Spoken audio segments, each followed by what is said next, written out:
Hello friends, নিশ্চয়ই অপেক্ষা করছিলে দিদিভাই কখন একটা দারুণ রেসিপি নিয়ে চলে আসবে। আর তোমাদের ডাকে সাড়া দেবো না তা হয়েছে কখনো? চলে এসেছি বেশ কিছুটা মোরলা মাছ নিয়ে, একদম জ্যান্ত মোরলা মাছ। আর আজকে মোরলা মাছটা কিভাবে কুটবো সেটাও তোমাদের সাথে শেয়ার করবো, কেন কোটার জন্য অনেকেই মোরলা মাছ খেতে চায় না। ওটাটা কিন্তু একদম খুব সহজ পদ্ধতিতে দেখাবো, যেটা বঁটি ছুরি কাঁচি ছাড়াই হয়ে যাবে। আমি যেভাবে দেখাবো এইভাবে প্রত্যেকেই কাটতে পারবে।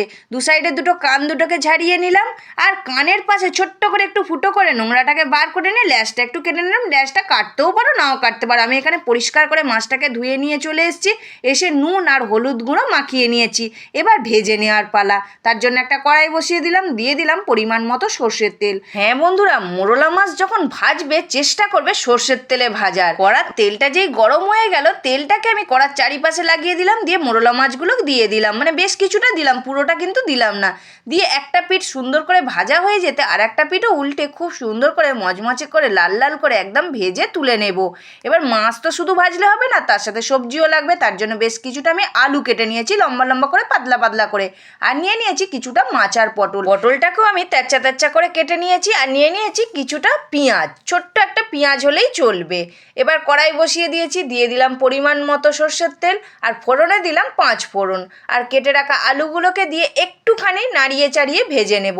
তারপর পটলগুলোকে দিয়ে দিলাম, দিয়ে আবারও বেশ কিছুক্ষণ ভেজে নেব।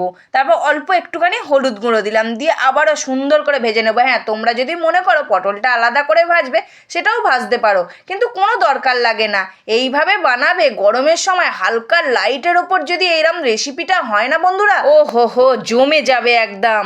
আর ভাতের চাল কিন্তু সেদিন একটু বেশি নেবে বন্ধুরা, নাহলে কিন্তু তোমার ভাত থাকবে না, আমি গ্যারেন্টি দিয়ে বলতে পারি। আচ্ছা ঠিক আছে, পেঁয়াজটা দিয়ে ভেজে নিলাম, অল্প একটুখানি জল দিলাম, দিয়ে এবার পরিমাণ মতো নুন হলুদ গুঁড়ো লঙ্কা গুঁড়ো দিয়ে খুব সুন্দর করে মশলাটা কষিয়ে নিলাম। তারপর আবারও অল্প একটু জল দিয়ে মশলাটাকে এইভাবে জলের সাথে মিশিয়ে নিয়ে পরিমাণ মতো জল দিয়ে দিলাম। এবার আলু পটলটা সিদ্ধ হওয়ার পালা। আলু পটলটা সিদ্ধ হয়ে গেছে, দেখাচ্ছি দেখো বন্ধুরা কতটা সুন্দরভাবে আলু আর পটল সিদ্ধ হয়ে গেছে। এবার ভেজে রাখা মোরলা মাছগুলো দিয়ে দেবো। এই মাছ ছোট হলে কি হবে, এর টেস্ট অপূর্ব। আর যারা খেয়েছে তারা তো জানে এর টেস্ট কিরকম। আর যারা খাওনি, চটজলদি মোরলা মাছ বাজারে দেখতে পেলে কিনে নিয়ে এসে এইভাবে রেসিপিটা বানিয়ে ফেলো। তার সাথে কিন্তু দাদাভাইদের বলতে ভুলো না মাছ আর পটল আনতে। ব্যাস আমার তৈরি হয়ে গেল মাছ আর পটল দিয়ে মোরলা মাছের সুস্বাদু একটা তরকারি। গরম গরম ভাতের সাথে পরিবেশন করো। আর হ্যাঁ, আর একটা জিনিস লাগবে, সেটা হচ্ছে এক চির কাগজি লেবু। আহা হা, জমে যাবে বন্ধুরা। বন্ধুরা, মোরলা মাছ কটা তো আমি দেখিয়ে দিলাম, আর ভয় পাওয়ার কিছু নেই। দাদাভাইরা বাজারে গেলে একদম জোরের সাথে বলো মোরলা মাছ আনবে কিন্তু। আজকে মাছ আর পটল দিয়ে মোরলা মাছের রেসিপিটা কেমন লাগলো বন্ধুরা, অবশ্যই একটা কমেন্ট করে জানাবে। আর আজকের ভিডিওটা যদি ভালো লেগে থাকে সাবস্ক্রাইব করবে স্বাদের খোঁজে উইথ বান্টির চ্যানেলটিকে।